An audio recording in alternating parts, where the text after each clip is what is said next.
Tobatnya preman sekolah. Pagi-pagi preman sekolah sudah membuat masalah. Mereka adalah Abdul dan Rudi. Di depan pintu kelas, setiap orang yang mau masuk kelas harus membayar uang kepada Abdul dan Rudi. Jika mereka tidak ingin mendapat sebuah pukulan di muka mereka.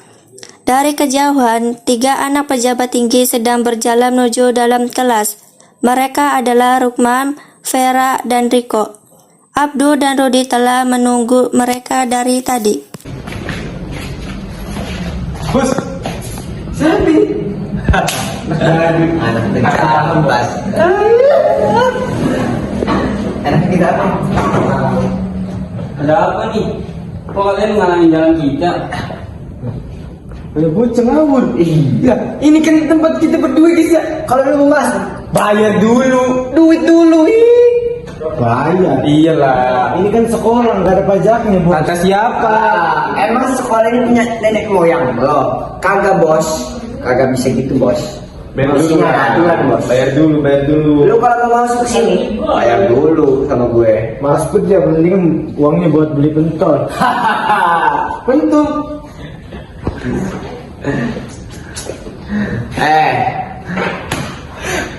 Dong. Lu jangan suka main-main di sini ya.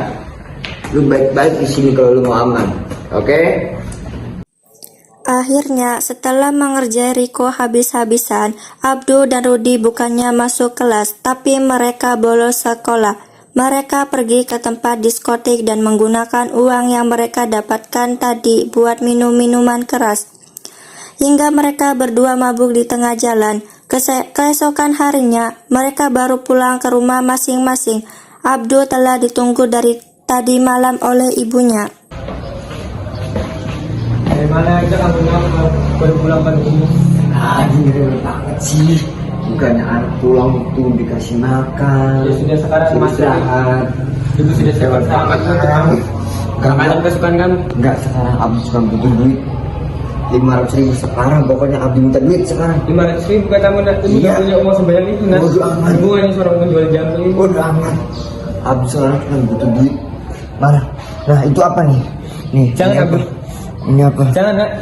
Itu jangan. peninggalan ayah kamu nak. Jangan. Abdul meninggalkan ibunya begitu saja. Layaknya ia tidak mengenal ibunya lagi. Kemudian ia pergi ke pasar untuk menjual cincin itu. Lalu ia menelpon Rudi. Halo Rod. Lu lagi ngapain nih? Gue lagi rebahan aja nih. Gue gabut banget sumpah di rumah. Alar bahan baik. Mending sini lu ikut gue ke biasa lah. Wih, tumben lu punya duit banyak. Itu dari mana lu? Nanti gue tunggu ya di depan ya. Cepet lu, buruan. Siap. Yuk. Ya. Yo. Akhirnya mereka pun pergi bersama ke diskotik hingga larut malam. Setelah puas seharian di diskotik, akhirnya mereka berdua pulang ke rumah masing-masing. Mereka pulang dengan keadaan mabuk berat. Abdul sempat muntah-muntah beberapa kali. Begitu pula dengan Rudi. Ibu Syarofa yang stres melihat anaknya berubah menjadi nakal seperti itu. Pada waktu itu, beliau masih memakai mukena dan masih berdoa di kamarnya.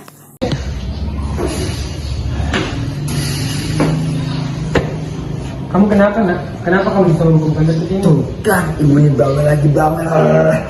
Anak pulang bukannya dikasih makan, suruh istirahat. Ini omelin terus.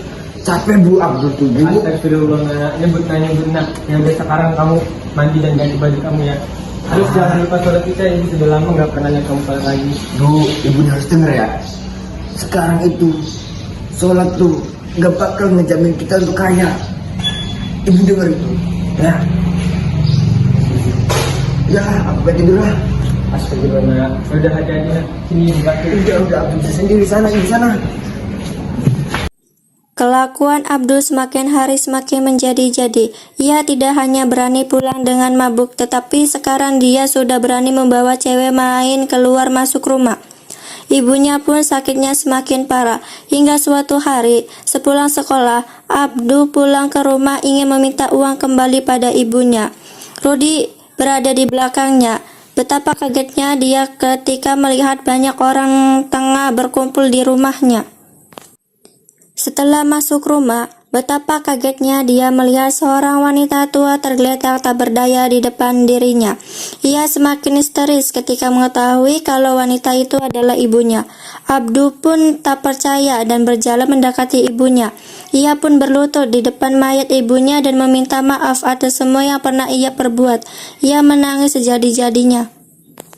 Sejak saat itu, Abdu dan Rudi berubah total. Ia tidak pernah lagi membuat onar di sekolahnya. Ia menjadi anak yang sangat pendiam dan rajin belajar. Seluruh temannya begitu kaget. Mengapa Abdu dan Rudi bisa berubah? Tetapi ternyata banyak dari teman-temannya yang memanfaatkan hal ini untuk membalas dendam, terutama Riko, Rukman, dan Vera. Sis, ada preman sekolah, ada apa gerangan sih kawan? Pada diem-diem baik. Paling-paling juga besok menjadi preman lagi. Tapi yakin gue gak bakal takut lagi sama lo berdua. Hah? Kalian berdua mau berubah? Kalian ini gimana sih? Mereka itu mau berubah, kenapa kalian ngelakuin? Lu tuh jadi cewek jangan munafik deh. Lu tuh sebenarnya punya dendam pribadi kan sama mereka. Gak usah ditutupin deh, munafik lo. Sudahlah. Sabar aja. Jangan kalian ini. Tapi dulu. Iya, emang bener, mereka bener kok. Ya sudahlah, kita sabar aja. Mohon maaf ya, kita selama ini jahat ya kalian, dan semoga kalian menerima permintaan maaf kita. Maaf. Kemarin gue dibully, gue minta maaf gak dimaafin. Iya kok, gue juga nggak mau maafin mereka. Sebelum mereka berdua mau balikin uang gue dan mau minta maaf, sujud di depan gue, baru gue mau maafin kalian berdua.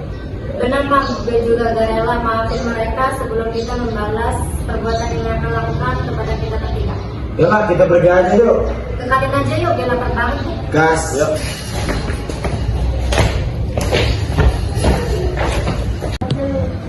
Lu tuh kenapa sih masih mau ngebela dia tuh gitu dia? Padahal dulu kan lu juga sempet dibully sama gue dan Budi.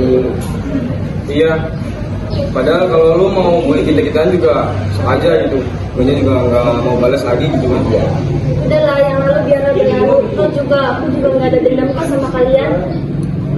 Ya, bener sih, dulu dia emang cewek yang baik.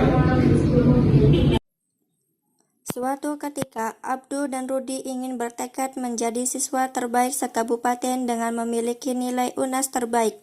Ketika teman-temannya tahu, mereka tertawa terbahak-bahak. Hah?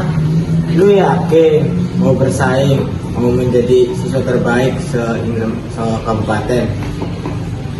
Iya cok, gue juga yang tiap hari belajar nggak matok buat jadi siswa terbaik. Lu yang kayak gini ada niatan buat jadi siswa terbaik, sadar diri. Oke, gue tantang lu berdua untuk bertarung untuk siapa yang bisa menjadi siswa terbaik di sekolah ini. Oke, gue terima tantangan lo ya.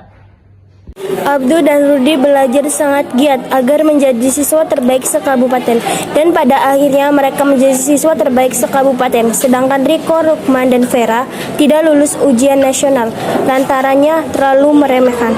Selamat ya, kalian udah menjadi siswa terbaik sekabupaten. Iya, berkat kamu juga kita berdua jadi gini ya. Iya, bisa. Enggak, kalian juga kan sama-sama teman, jadi kita sama kenal loh. Oh iya, lu tahu mereka bertiga, Rukman, itu Riko sama siapa sih ini? Vera. Kayaknya sih mereka kan, coba aja mereka. Oh, oke. Akhirnya mereka menuju ke kelas. Hai Man, Buat apa lo berdua datang ke sini? Lo cuma mau buat pamer kalau lu terpilih jadi siswa terbaik. gue kesini niatnya mau minta maaf sama lu semua bertiga. Gue mau maaf ya gara-gara sikap gue yang dulu, gue mau minta maaf. Ya kita niatnya kesini mau ngajak kalian traktir gitu. Maksudnya gue yang traktir gitu ke kantin gitu. Malah kalian mau nggak ngajak gue? Ya Ya udah, gue juga minta maaf sama lo berdua. ya udah, yuk kita kantin yuk. Yuk.